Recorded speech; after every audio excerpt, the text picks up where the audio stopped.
மாணவர்கள் எவரும் போதைக்கு அடிமையாகாதீர்கள். அடிமையானவர்கள் மீண்டதாக சரித்திரமில்லை. எனவே உங்களையும் சமூகத்தையும் பாதுகாத்துக் கொள்ளுங்கள். உங்கள் நலன் கருதி கல்வி டிவி. வணக்கம் மாணவ செல்வங்களே. இந்த புவியியல் பாடத்தை தொடர்ந்து இன்றைக்கி இந்த பாடத்தை முடிச்சு விடுவோம். முடிய போகிற கடைசி இதுக்கு வந்துட்டோம். ஓகே, எல்லோரும் சாப்பிட்டீங்களா? ஓகே, சந்தோஷமாக இருக்கிறீங்களா? படிக்கப்பவும் சந்தோஷமாக இருக்கணும். படிக்க மட்டுமில்லை, வாழ்க்கையில் சந்தோஷமாக இருக்கணும். என்ன பிள்ளைகள்? சரியா? மற்றது கவனமாக படிக்க வேணும். என்ன, இந்த ஒரு மாதம் டக்குன்னு இருந்தால் போகுது பாருங்க. ஜனவரி 20 கிட்ட வந்துட்டோமே. என்ன அப்போ டக்குன்னு முடிஞ்சிடும். அங்கால இன்னொரு மாதத்தால் சோதனை நடக்கும். ஆகவே முழு மூச்சாக இருந்து படிக்க வேணும். படிப்பில் ஆர்வம் செலுத்தணும், கவனம் செலுத்தணும். விளையாடக்கூடாது. நல்ல பிள்ளைங்க, கெட்டிக்கார பிள்ளைகள். என்ன, விளையாட சந்தோஷமாக தான் இருக்கும். படிப்பை விடக்கூடாது. சரிதானே? எல்லாவற்றிலும் படிப்பு முக்கியமானது. என்ன, உயிராக கருதப்படுவது படிப்பு. என்ன, சரிதானே? படிப்பு இருந்தால் தான் உயிர் வாழ முடியும். சரியா?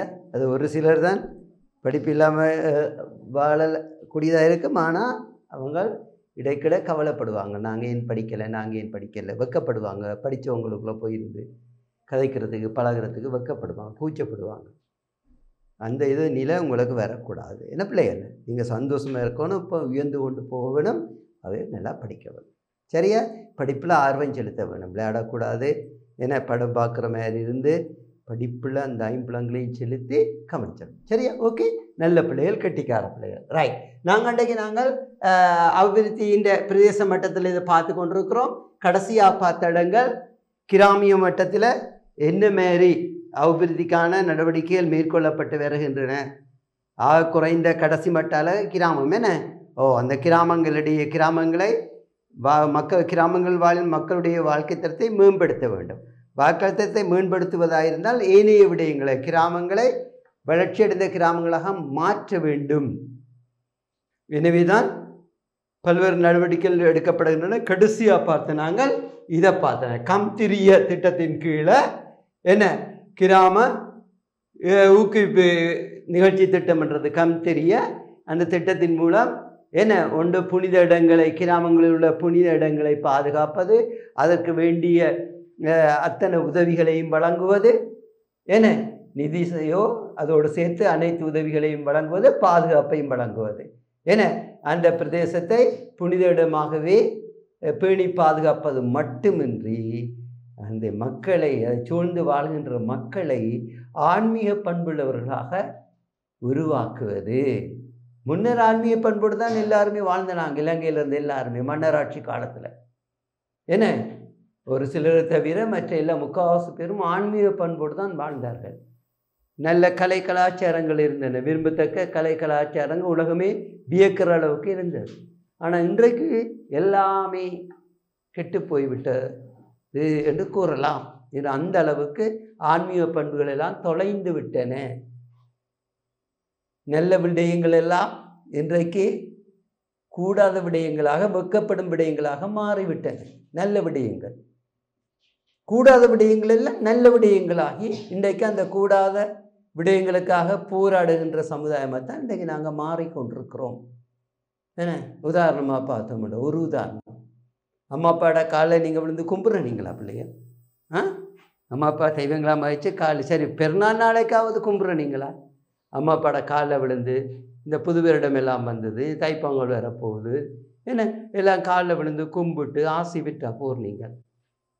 அம்மா அப்பா தெய்வங்கள் இல்லை, கண்கண்ட தெய்வங்க. மாதா பிதா குரு தெய்வம், மூன்றாவது இடத்துல அந்த தெய்வம் இருக்கு. என்ன, மாதா பிதா முதலாவது இடத்துல, கண்கண்ட தெய்வங்கள். என்ன கும்பிட்றாங்களோ இல்லை? இன்றைக்காவது வெக்கமான விஷயங்களா? நீங்களே சிரிப்பீங்களே, அவங்களை காலில் விழுந்து கும்பிடு. நாங்களெல்லாம் வாழகின்ற காலத்தில் புது உடுப்பெல்லாம் போட்டிருப்போம். மன இல்லத்தில் அப்படியே சாஷ்டாங்கமாக விழுவோம். காலை கையை நீட்டி விழுந்து அம்மா அப்பாவை கும்பிடுவோம். மண்ணொட்டு நான் ஊற்றியான அப்படியெல்லாம் வராது. மண்ணு மொட்டுப்படாது, ஊற்றவும் படாது. என்றால் நல்ல விடயங்களை யார் செய்கிறார்களோ அவர்களுக்கு தீமை ஏற்படாது. ஒரு காலமும் தீமை ஏற்படாது. கடவுள் விட மாட்டார். என்ன, ஆகவே தாய் தந்தையரை கும்பிட்டு என்ன போகிறது. நீங்கள் ஒவ்வொரு நாளும் போகும்போது அம்மா போட்டு வரேன்னு சொல்லிட்டு போகிறீங்களா? அப்பா போட்டு வரேன்னு சொல்லிட்டு போகிறீங்களா? ஏதோ சொல்லாமலே பழிக்கிட்டுருவோம். ஏன்னா விளையாட்டில் என்ன பண்புகள்லாம் மாறிவிடும். இப்போ வந்து அது காலில் கொள்கிற விஷயம் உங்களுக்கு ஆச்சரியமாக இருக்கும். அப்படி விழுறதோ கேட்பீங்க, அப்படி ஒரு இருக்கோண்டு கேட்பீங்க.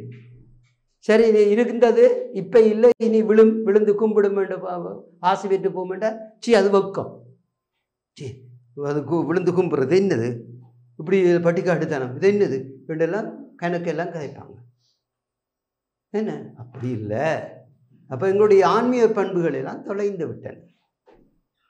அதேமாரி நீங்கள் வகுப்புகளுக்கு பிந்தி போவியல். இப்போ அப்படி பள்ளிக்கூடத்தில் போகியல், அது அப்படி என்ன டியூஷனில் எங்கேயோ ஏன் தம்பி பிந்தி வர என்று கேட்டால், நாங்கள் முதல் பாவம் பிள்ளைகள் மழை வெயில் சூறாவளி அல்லது போர் நடவடிக்கைகள் அது இது என்று சொல்லி என்ன செய்து நாங்கள் போராட எல்லாம் விட்டு கொடுத்து பிந்தி வந்தால் பரவாயில்லை, போய் இருந்து படியுமா அப்படி இப்படி என்ன பாவம் புண்ணியம் எல்லாம் பார்த்து போர் சூழல் என்றெல்லாம் பார்த்து சூழ்நிலை பார்த்து எல்லாம் விட்டு கொடுக்க அதை இப்போ உரிமையாக்கி கொண்டீங்கள்.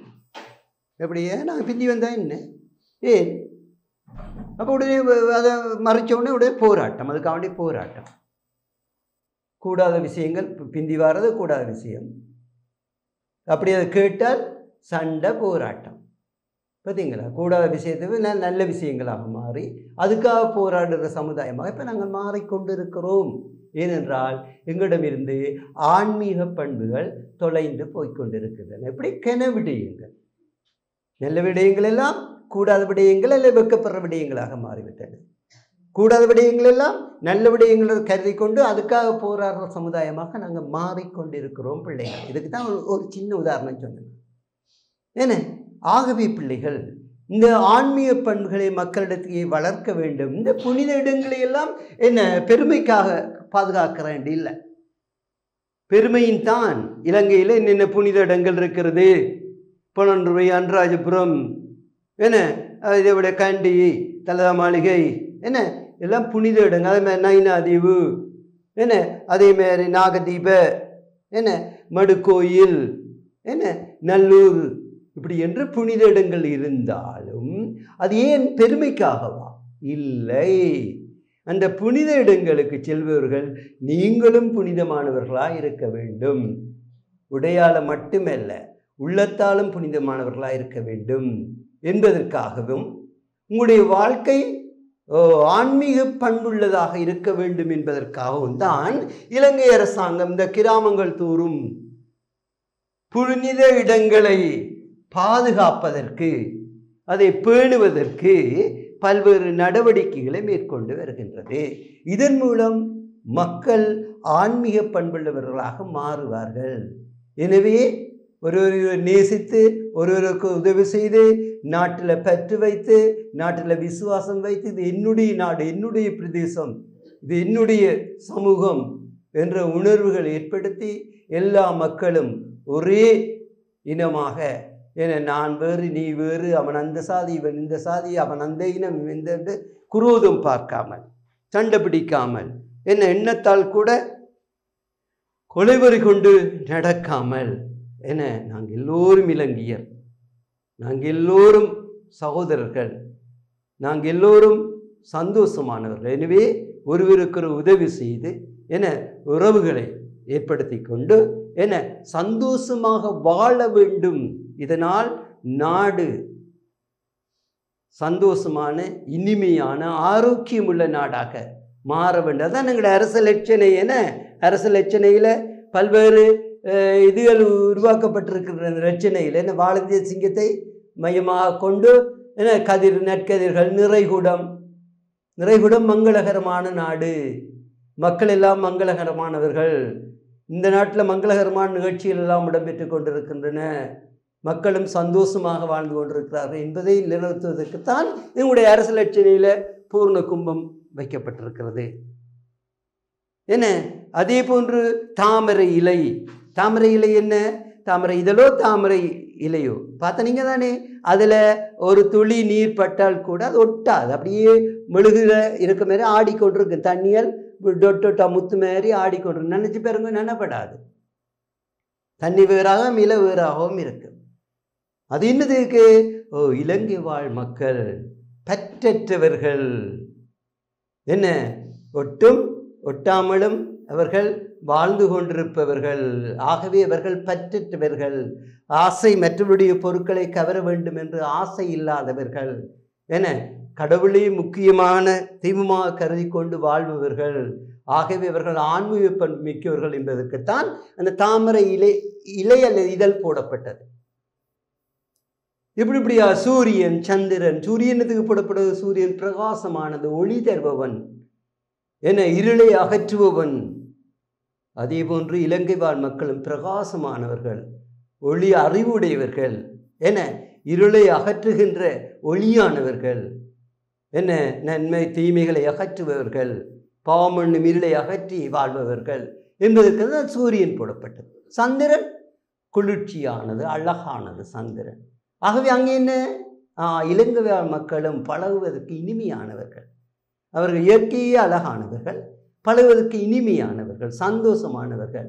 அவரோடு பழகும் போது இதயங்கள்லாம் குளிர்ச்சி அடையும். அப்போ ஒவ்வொருவரும் இதுக்காகத்தான். இதெல்லாம் என்னத்தை காட்டுது பிள்ளைகள்? இதன் மூலம் நல்லதொரு மக்களை உருவாக்குவதன் மூலம் அந்த மக்கள் மூலமாக சமுதாயம், தாங்கள் வாழ்கின்ற பிரதேசம், ஒட்டுமொத்தமாக நாடும் சந்தோஷமான நாடாக, ஒற்றுமையுள்ள நாடாக, எந்தவித வேற்றுமைகள், போர், அழிவுகள், என்ன பயங்கர எந்த ஒரு பிரச்சனையும் இல்லாமல் அந்த சுபீட்சம் உள்ள நாடாக மாறுவதற்கு வழி கிடைக்கும். ஆகவேதான் கட்டாயமாக ஆன்மீக பண்புகளை ஏற்படுத்துகின்ற புனித இடங்களை பாதுகாப்பதற்கு அரசாங்கம் முக்கிய நடவடிக்கை எடுத்து வருகின்றது. என இது என்னத்துக்காக என்றால் நாட்டை மங்களகரமான சந்தோஷமான நாட்டை உருவாக்கி அதன் மூலம் அபிவிருத்திக்கு நாங்கள் செல்ல முடியும் என்பதை காட்டுவதற்குத்தான். விளங்குதா பிள்ளைகள்? சரியா பிள்ளைகள்? ஆகவே தான் இந்த புனித இடங்களை பாதுகாப்பது, அவற்றுக்கு உதவி வழங்குவது, அவற்றை நிர்வகிப்பது போன்ற அனைத்து உதவிகளையும் கிராமங்கள் தோறும் அரசு செய்து வருகின்றது. அதுக்கு போன வகுப்பில் அதை சொன்னேன் நான். என்ன அது விளையாட்டு சங்கங்களுக்கு உதவி செய்தல், அதையும் சொன்னேன் நான். ஏன் விளையாட்டு என்பதையும் சொன்னேன். ஞாபகம் இருக்குத்தானே? விளையாட்டின் மூலம் பல நன்மைகள் உண்டு. ஏன்னா வீரனாக இருப்பான், நேர்மை உள்ளவனாக இருப்பான். விளையாட்டில் ஈடுபவர்கள் வீரம் மிக்கவர், வெல்ல வேண்டும் என்ற வீரம் மிக்கவர்களாக இருப்பார்கள், நேர்மை உள்ளவர்களாக இருப்பார்கள், வெற்றியின் தோல்வியின் சமனாக மதிக்கின்றவர்களாக இருப்பார். வெற்றியை கண்டு ஆணவப்படுவதும் இல்லை, தோல்வியை கண்டு துன்பப்படுவதும் இல்லை. ஆணவம் என்றால் தோற்றாளுக்கு போய் பகடி பண்ணி துன்புறுத்தி தோற்றவர்களை வென்றவர்கள், அப்படியெல்லாம் தான் ஆணவம். ஆணவம் வென்றால் ஆணவம் இல்லை, தோற்றால் துன்பம் கவலையும் இல்லை. தோற்ற கவலையை தான் மறந்துடணும். அடுத்தது வெற்றிக்கான வழியை நாங்கள் தேட வேண்டும். இதுதான் விளையாட்டு சொல்லிக் கொடுக்கின்றது. திடமானவர்கள், நேர்மையானவர்கள், திறந்த உள்ளம் படைத்தவர்கள், விளையாட்டில் ஈடுபடுவோர் திறந்த உள்ளம் படைத்து சந்தோஷமானவர்கள். எப்பவும் சிரிச்சு கொண்டு தான், அழுது கொண்டு விளையாட முடியுமா பிள்ளைகள்? நீங்கள் அழுத விளையாடுற நீங்கள் இல்லையே. நீங்கள் விளையாட போனால் சிரிப்பு தானே, என்ன சிரிச்சு கொண்டு சந்தோஷமாக தானே விளையாடுவீர். அழுதல் தப்பியாவது விளையாடுற நீங்களும் இல்லை. விளையாட்டு என்றால் சந்தோஷமாகத்தான் இருக்கும் உங்களுக்கு. நீங்கள் குழப்படி பண்ணும்போது அழுதல்தா குழப்படி பண்ணுற நீங்கள் இல்லையே, சிரிச்சுதான் என்ன அதுவும் குழப்படியும் விளையாட்டு தான் என்ன. ஆக சந்தோஷமாகத்தான் இருக்கும். அப்போ சந்தோஷத்தை விளையாட்டுகள் ஏற்படுத்தி கொடுக்கும். அதே நேரத்தில் அது தீய வழிக்கு இட்டி செல்லாது. தீய வழிக்கு இட்டி செல்லாது. உடல் ஆரோக்கியம் உள்ளவனாக இருப்பான், திடகாத்திரமான பலம் வாய்ந்தவனாக இருப்பான். அப்போ எந்த நேரத்திலும் எந்த உதவியும் அவனால் செய்ய முடியும். ஏன்னா அங்கு விளையாட்டில் நல்ல பண்புகள் சொல்லிக் கொடுப்பதனால அவர் மற்றவரை பாதுகாப்பவராக இருப்பார், மற்றவருக்கு உதவி வழங்குவதாக இருப்பார். அதே நேரத்தில் அவருடைய சகுடர் சக்தியையும் பலத்தையும் கொண்டு அவர் ஆபத்து காலங்களில் வெள்ளம், சூறாவளி, புவிநடுக்கங்கள், எரிமலை வெடிப்புகள் எல்லாவற்றிலும் அவரால் மற்றவருக்கு உதவி செய்ய முடியும், மற்றவரை பாதுகாக்க முடியும் விளையாட்டு வீரரால். ஆகவேதான் அரசாங்கம் இன்றைக்கு விளையாட்டுக்களை கொண்டு விளையாட்டுக்களுக்கு முக்கியத்துவம் கொடுத்து கிராமங்கள் தோறும் விளையாட்டுக்களை அழிந்து போக விடாதபடி இன்றைய கபடி, விளையாட்டுக்கு கிராமிய விளையாட்டு, களித்தட்டு, இன்றைய கணக்கு இதெல்லாம் அழிந்து போய்கொண்டு அழிய விடாதபடி அதன் மூலம் விளையாட்டுக்களை பாதுகாத்து மக்களையும் சந்தோஷமுள்ள மக்களாக மாற்றுவதோடு அவர்களை நன்மை நிறைந்த மக்களாக மாற்று. இன்றைக்கு விளையாட்டுகள் எல்லாம் குறைந்து விட்டதுனால, இன்றைக்கு இளைஞர்கள் யுவதிகளுக்கு சந்தர்ப்பம் வழங்கப்படாதனால, அவர்கள் படித்து முடிய அவர்களுக்கு ஏற்ற வேலைகள் கொடுக்கப்படாதனால, படித்து முடிய அவர்களுக்கு ஏற்ற வேலைகள் உடனடியாக வழங்கப்படாததுனால அவர்கள் என்ன செய்தார்கள்? ரோட்டுக்கு வருகிறார்கள். வேலை இல்லை, பின்னத்தில் ரோட்டுக்கு வந்து என்ன செய்கிறார்கள்? வேலையில் எல்லாம் கூடி இதண்டு அதில் முதலாவது என்ன சேட்டிகள் விட்டு பூர்வாராக்களோடு இதண்டு அல்லது அங்கே மாங்காயில் கல்லெறிஞ்சு மாங்காய் வீட்டுக்காரன் துரத்த பிறகு அவனுக்கு சண்டை பிடிச்சு என்ன கூடாத தீய பழக்கங்களுக்கு விழுவாங்க. அல்லது என்ன சரி படம் வச்சான் ஆரம்பத்தில் கொஞ்சம் கஷ்டமாக இருக்கும், பிறகு பழகிட்டுண்டா விடையிலாது போதைப் பொருள் மேடம் வச்சான் போதைப் பொருள். அப்போ அந்த சமுதாயம் அப்படி இன்றைக்கு எங்களுடைய நாடு அழிகிறதுக்கு முக்கிய காரணம் போதைப் பொருள் பாவனை. அதுவும் உங்களை படிக்கிற உங்களை மையமாக கொண்டு இடம்பெறுகின்றது போதைப் பொருள் பாவனை. இன்றைக்கு எங்களுடைய இளைஞர் யுவதிகள் உங்களை மாரி சிறு பிள்ளைகளை கூட இந்த போதைப் பொருள் விட்டு வைக்கவில்லை, போதைப் பொருள் வியாபாரிகள் விட்டு வைக்கவில்லை. அப்போ என்ன செய்கிறது? போதைப் பொருளை இரவையில் பின்னேரத்தில் நல்லா அடித்து கொண்டு வெறியில் மற்றவருக்கு தீங்கு செய்து கொண்டு களவுக்கு போய் கூடாத பிரச்சனைகள் எல்லாம் உருவாகி இது என்ன காரணம்? அந்த இளைஞர்களும் யுவதிகளும் என்ன செய்த அவர்களுக்குரிய வேலை வாய்ப்பை அரசாங்கம் சந்தர்ப்பத்தை வழங்குவது குறைவாக இருக்கிறது.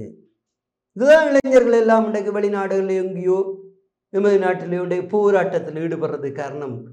இதுதான் காரணம், முக்கிய காரணமாக இருக்குது. அவர்களுக்கு உரியதாக அவர்கள் பயன்படுத்தப்படவில்லை, அவர்கள் புறக்கணிக்கப்படுதல், அவர்கள் கைவிடப்படுதல், அவர்கள் கருத்தில் எடுக்கப்படாது விடப்படுதல். இப்போ ஒழுங்கான வேலைகளும் இல்லை, படிப்புக்கேற்ற கல்வியும் அவர்கிட்ட இல்லை, கல்விக்கேற்ற வேலையும் அவர்கிட்ட இல்லை, அரசாங்கத்திட்ட இல்லை. எனவே தான் போதைப் பொருள் கடத்தல். நீங்கள பார்த்தால் டெலிஃபோன் பிரச்சனை, டெலிஃபோன் சின்ன பிறந்த பிள்ளைலேருந்தே எல்லாரும் டெலிஃபோன் தான். டெலிஃபோனால் இன்னொரு பக்கத்தால் அழிஞ்சு கொண்டு போகுது. இளைஞர்களும் யுவதிகளும் உங்கள் மேலே சிறு பிள்ளைகள் அழிஞ்சு கொண்டு போகிறோம். அங்கால போதைப் பொருள். அடுத்த திருவர் துஷ்பிரயோகம். இன்றைக்கு வீதி விபத்துக்கள் ஒவ்வொரு நாளும் எங்கேயோ எடுத்த வீதி விபத்து ஏற்பட்டு கொண்டே இருக்கும். நீங்கள் பார்க்கலாம். நீங்கள் கவனம் என்ன, நீங்கள் மிக துடீனமானவர்கள், அம்மாட அண்ணாட மோட்டர் பைக்கில் அப்பாட மோட்டர் பைக்கில் எடுத்துகிட்டு ஓட பார்ப்பீங்க. ஒரு நீங்கள் தானே கவனம். கால் கையெல்லாம் இல்லாமல் போய் அல்லது இறந்து போய் இதெல்லாம் தேவைதான பிள்ளைகள் ஓடுத்தான் சொல்லும். வடாமச்சாண்டு ஃப்ரெண்டையும் வைத்து கொண்டு ஓடுறதை நான் பார்த்துருக்குறேன். ஹெல்மெட்டும் இல்லை, லைசன்ஸும் இல்லை. அப்படியெல்லாம் போகக்கூடாது. நீங்கள் என்ன கால் கை முறிந்தால் என்ன கெதி பிள்ளைகள் உங்களுக்கு கலை இல்லாமல் வாழணுமா? தேவையில்லை இல்லை பிள்ளைகள். ஆகவே கவனம். அப்போ இன்றைக்கு போதைப் பொருள் கடத்தல், பாவனை, சிறுவஸ்து பிரயோகம், இந்த டெலிஃபோன் பயன்பாடு, என்ன வீதி விபத்துக்கள் என்று பல்வேறு பிரச்சனைகள். அதை விட களவு, இளைஞர்கள் எங்கே பார்த்தா வாழ்வெட்டு அதில் கொள்ளையடித்தல், என்ன பார்த்தா எல்லாரும் 18 வயது 23 வயது நீங்கள் பார்க்கலாம், நியூஸில் பார்க்கலாம். என்ன இதெல்லாம் மாறுதல் ஏற்படுத்தப்படுது என்று சொன்னால் இந்த கூடுதலாக இந்த இளைஞர்கள் யுவதிகள் புறக்கணிக்கப்படுறதால் கைவிடப்படுதல் அல்லது அவர்கள் கவனிக்கப்படாது விடுதல். படித்து முடிய அவர்களுக்கு ஏற்ற வேலை வாய்ப்பு வழங்கினால் யாராவது ரோட்டுக்கு வர முடியுமா? பிள்ளைகள் இன்றைக்கி நீங்கள் பார்க்கலாம், தூர் இடத்துல வேலைக்கு போவார்கள். நீங்கள் டீச்சர் மேலே எல்லாரையும் பார்க்கலாம். என்ன அண்ணாக்களை பார்க்கலாம், யூனிவர்சிட்டி வந்தால் வேலை கிடைச்சோன்னு தூரிடும். இங்கேருந்து 100-200 கிலோமீட்டர் தூரம். அங்கே போக 5 மணிக்கு 4 பஸ் எடுக்க வேணும். எடுத்து அப்புறம் வீட்டை வந்து செய்கிற பின்னேரம் 5 மணி ஆகும். களைச்சி போய்விடுவாங்க. அதுக்குள்ள ரோட்டுக்கு வர முடியுமே? ரோட்டில் வந்து தேவையில்லாத விடயங்களில் ஈடுபட முடியுமே? போதைப் பொருள் கடத்தல் பாவனையில் ஈடுபட முடியுமே? இல்லை. என்ன ஆகவே அவர்களை சரியாக பயன். அதே போன்று விளையாட்டு, ரோட்டில் நிற்கிற எல்லாரையும் போதைப் பொருள் பாவிக்கிறவனையோ அல்லது வேறு ஏதாவது கூடாத விடயங்கள் ஈடுபடுவோ எல்லாரையும் கிராமங்கள் தோறும் விளையாட்டுக்களை உருவாக்கி விட்டால், எல்லா விதமான நல்ல விளையாட்டுக்களையும் உருவாக்கி விட்டால் ஆரம்பத்தில் வராமல் இருப்பார்கள். பிறகு அவர்களுக்கு இன்ட்ரெஸ்ட் பிடிச்சிடும். மேடம் என்னோடு சேர்ந்தவரெல்லாம் இப்போ நல்லா விளையாடுறாங்க, சந்தோஷமாக விளையாடுறாங்க, சிரிச்சு காய்ச்சி விளையாடுறாங்க, എന്നിട്ട് அவங்களும் கிரவுண்டுக்குள்ளே வருவார்கள். அப்போ இந்த விளையாட்டுக்கள், இந்த வாசிய சாலைகள், இப்படியான பல்வேறு இதில் கிராம மட்டங்களில் அரசாங்கம் இன்றைக்கு திறந்து வர்றது காரணம் இதுதான். விளையாட்டுகளில் கூடிய கவனம் செலுத்த இதுதான். பின்னேரங்களில் பள்ளிக்கூடம் முடிஞ்ச உடனே இப்போ டியூஷன் உண்டு, ஓய்வு இல்லாமல் ஓடிக்கிட்டு பள்ளிக்கூடம் முடிஞ்சோடனே 4 மணிக்கு எல்லாரும் கிரவுண்டுக்கு வாங்கோ, என்ன எல்லாரும் வாங்குவோம். அதேமாரி அண்ணாக்கள் எல்லாம் பின்னேறம் வேலை முடிஞ்சு வந்தாங்க, ரோட்டில் நிற்கலாம் வருவாங்க, லைட்டெல்லாம் போட்டு சந்தோஷமாக எல்லா விளையாட்டுக்கும் அவங்க இருக்கும்போது பிள்ளைகள் இந்த போதைப்பொருள் பாவனையோ சிறுவ துஷ்பிரயோகங்களோ அல்ல கொலை களவுகளோ ஒன்றுமே எல்லாம் குறைந்து விடும், தண்டவாட்டில் குறைந்து விடும். என்ன அப்போ இளைஞர்கள் ஜோதிகளை வெளியில் இருக்கிறவர்களை உள்ளுக்கு இந்த விளையாட்டுகள் இழுத்தெடுக்க வேண்டும்.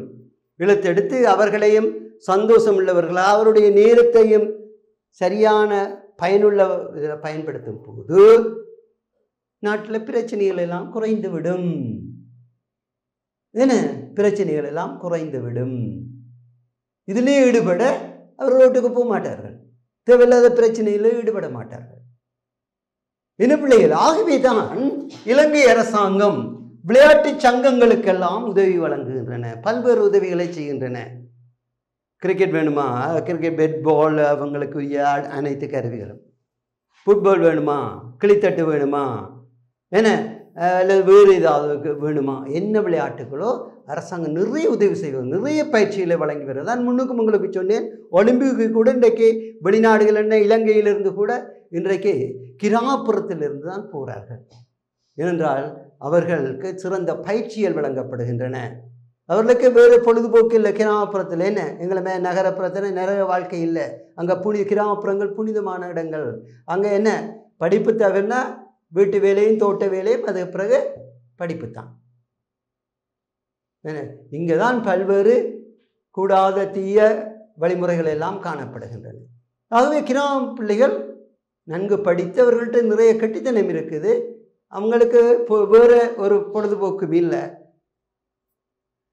வெற்றி வீரர்களாக உலகத்துக்கு வளம் பெறுகின்றார்கள். அப்படி எல்லோரும் பெற வேண்டும் என்பதற்காக, கிராமம் மட்டுமே அல்ல நகர பிள்ளைகளும் பெற வேண்டும் என்பதற்காக இன்றைக்கு அரசாங்கம் விளையாட்டு சங்கங்களுக்கெல்லாம் நிறைந்தளவு உதவிகளை வழங்கி இன்றைக்கு அதன் மூலமாக நாட்டை அபிவிருத்தி அடைய செய்வதற்கும், நல்ல வீரமுள்ள நல்ல பண்புள்ள ஆன்மீக பண்புள்ள நல்ல தேக ஆரோக்கியம் உள்ள பிரஜைகளை உருவாக்குவதற்கு அரசாங்கம் நடவடிக்கை எடுத்து வருகின்றது.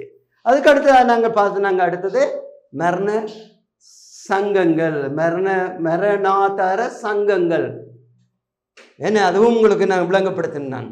என்ன அதாவது ஒரு ஆள் திடீரென்று இறந்து விட்டால் அந்த குடும்பத்தில் அது மரண செலவுகளுக்கு கஷ்டமாக இருக்கும். எனவே அந்த இறந்த உடம்பை அடக்கம் செய்வதற்கு, தகனம் செய்வதற்கு என்ன அவர்கள்கிட்ட பணம் இல்லை, உடனடியாக பணம் இல்லாமல் இருக்கும்.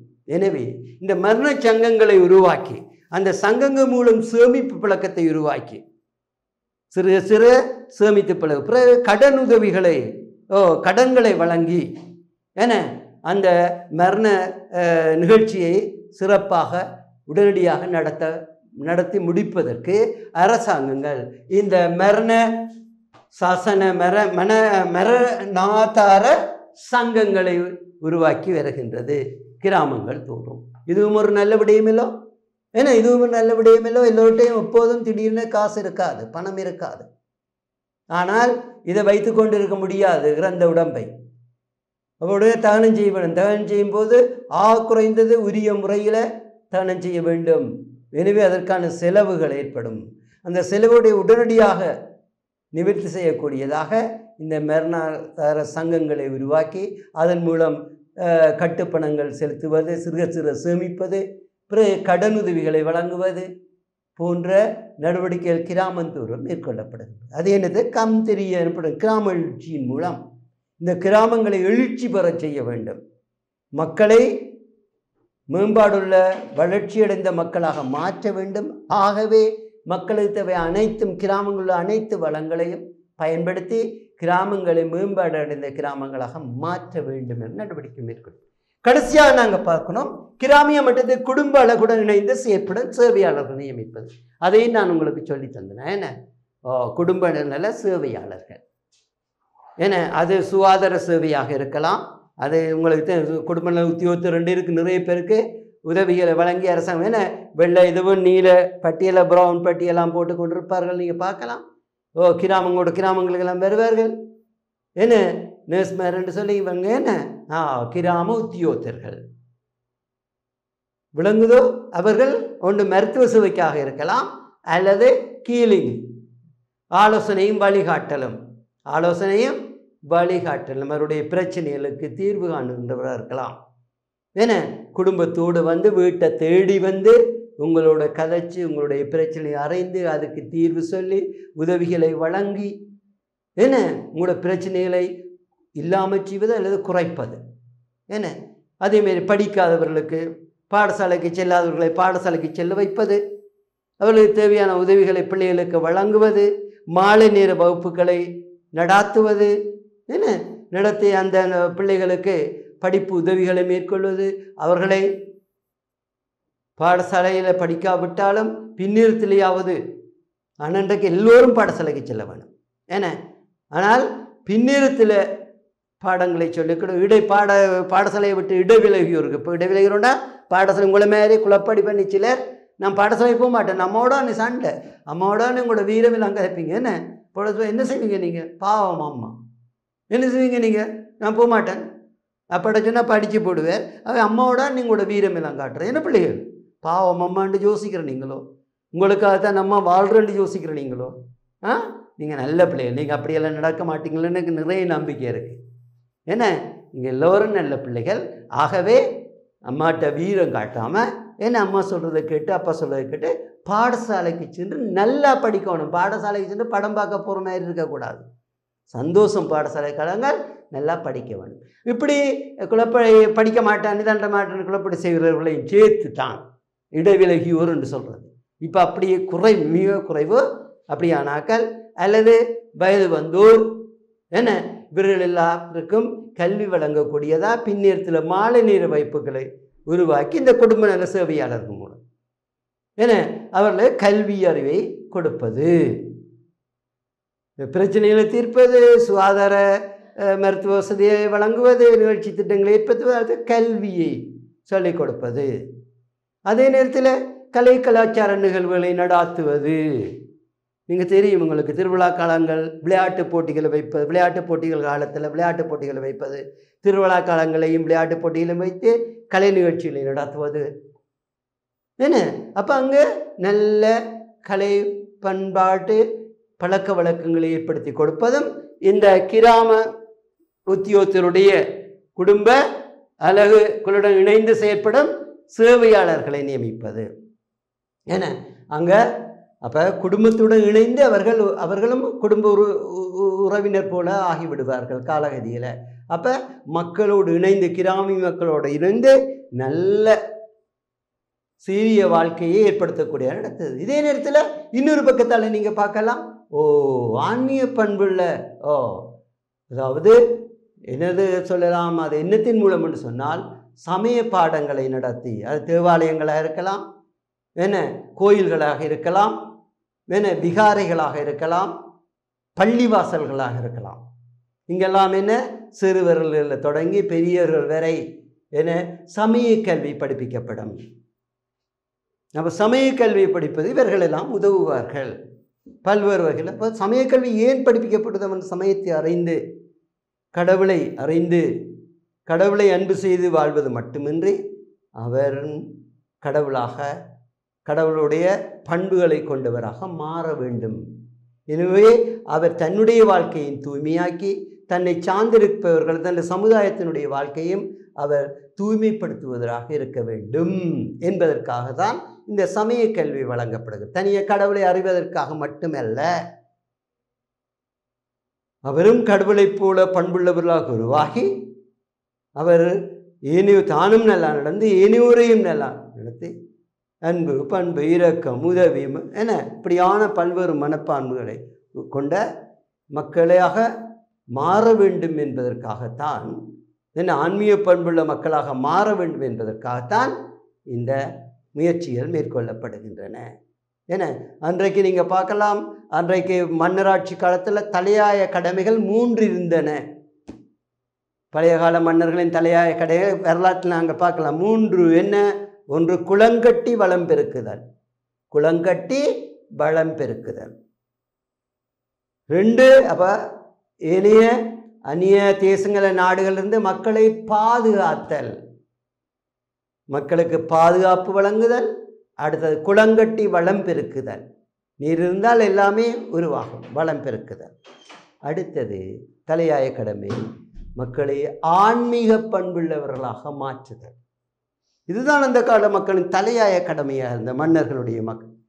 இப்போ சில மன்னர்கள் எதுக்காகவே உயிர் கொடுத்து வாழ்ந்தார்கள். காசியப்பன், தாதிசேனன், மகாசேனன், பராக்கிரமபாகு என்ன. அப்போ இன்றைக்கு மன்னர்கள் ஆட்சி இல்லாவிட்டாலும் இன்றைக்கு வருகின்ற அரசாங்கங்கள் கூடுதலாக இவற்றுக்கு முக்கியத்துவம் கொடுத்து வருகின்றன. அது நடக்குதோ இல்லையோ, ஆனால் அரசாங்கங்கள் இதில் கூடிய கவனம் செலுத்தி வருகின்றன. சில தடைகளால், குழப்பங்களால், இன அரசியல் குழப்பக்காரரால் தடைப்பட்டாலும் ஆனால் இது தொடர்ந்து நடக்கிறது. எல்லா இன மத பேதமற்ற ஒரு சமுதாயத்தை, ஒரு நாட்டை உருவாக்குவதற்கான அனைத்து நடவடிக்கைகளும் மேற்கொள்ளப்பட்டுத்தான் வருகின்றன. இதன் மூலம் கிராமங்களையும் கிராமங்கள் வாழும் மக்களையும் மேம்பாடுள்ள மக்களாக, மேம்பாடுள்ள கிராமங்களாக மாற்றுவதே முக்கிய நோக்கமாக இருக்குது. இப்போ விளங்குதா? இப்போ அடுத்ததாக நாங்கள் பார்த்தோம்னா, அதுக்கிடையில் நீங்கள் அடிக்கடி நியூஸ் கேட்க வேணும். எல்லா விதமான டிவியோ ரேடியோன்றது இப்போ காண முடியாத அளவுக்கு போட்டுது. டெலிஃபோனோ, இணைய பத்திரிகைகளோ, இணைய இணையதளங்கள் ஊடாக நீங்கள் இன்றைக்கு உலகத்தில் என்ன நடக்குது என்று நீங்கள் அறிந்திருக்க வேணும். அது சோதனைக்கும் வேறும் சின்ன கட்டாயம் வேறு. இன்றைக்கு என்ன உலகத்தில் நடந்த வீடியோ சாம என்ன நடந்ததாம்? பெரியதொரு 7 ரிக்டர் அளவில் நிலநடுக்கம் ஒன்று ஏற்பட்டிருக்கு. எங்கே ஏற்பட்டிருக்கு?